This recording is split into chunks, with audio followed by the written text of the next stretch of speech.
منقول ہے کہ کسی زمانے میں ایک بادشاہ تھا، اس کا ایک وزیر تھا اور اس کا نام صابر تھا۔ جس طرح اس کا نام صابر تھا، وہ اپنے نام کی طرح صبر کرنے والا بھی تھا، بادشاہ کا وفادار تھا۔ ایک مرتبہ بادشاہ کو کسی نے خربوزے تحفے میں دیے۔ بادشاہ نے اپنے اس وزیر سے کہا کہ تم یہ خربوزے کھا لو۔ خربوزے کھانے لگا تو اچانک بادشاہ نے بھی ایک ٹکڑا اٹھایا اور اس کو کھایا۔ جب بادشاہ نے وہ ٹکڑا کھایا تو وہ خربوزہ کڑوا تھا اور بادشاہ نے اس کو پھینک دیا۔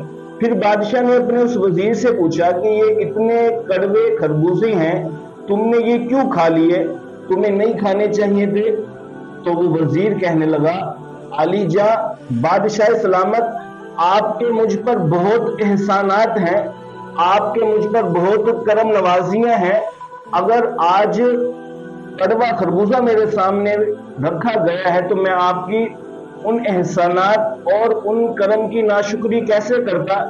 اس وجہ سے میں نے وہ کڑوا خربوزہ کھا لیا۔ اس حکایت سے ہمیں یہ درس ملتا ہے، یہ سبق ملتا ہے کہ اگر ہم پر بھی کوئی پریشانی آئے، کوئی تکلیف آئے تو ہمیں اللہ تبارک و تعالیٰ کی ناشکری نہیں کرنی چاہیے، کیونکہ اللہ تبارک و تعالیٰ کے ہم پر بہت زیادہ احسانات ہیں۔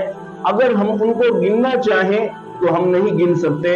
اللہ تبارک و تعالیٰ نے خود قرآن مجید میں ارشاد فرمایا، وَإِن تَعُدُّوا نِعْمَةَ اللَّهِ لَا تُحْصُوهَا، کہ اگر تم اللہ تبارک و تعالیٰ کی نعمتوں کو گننا چاہو، ان کو شمار کرنا چاہو، تو تم اللہ تبارک و تعالیٰ کی نعمتوں کو شمار نہیں کر سکتے۔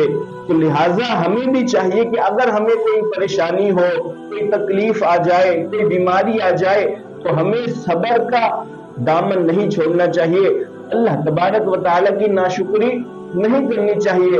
اگر ہم اللہ تبارک و تعالیٰ کا شکر ادا کریں گے، اس کی تکالیف پر ہم صبر کریں گے تو اللہ تبارک و تعالیٰ ہمیں مزید نعمت عطا فرمائے گا۔ قرآن مجید میں اللہ تبارک و تعالیٰ نے ارشاد فرمایا، وَإِذْ تَعَذَّنَ رَبُّكُمْ لَأَزِيدَنَّكُمْ، کہ اگر تم اپنے رب کی نعمتوں کا شکر ادا کرو گے تو تمہارا رب جو ہے وہ مزید تمہیں نعمتیں عطا کرے گا، تمہاری نعمتوں میں زیادتی کر دے گا۔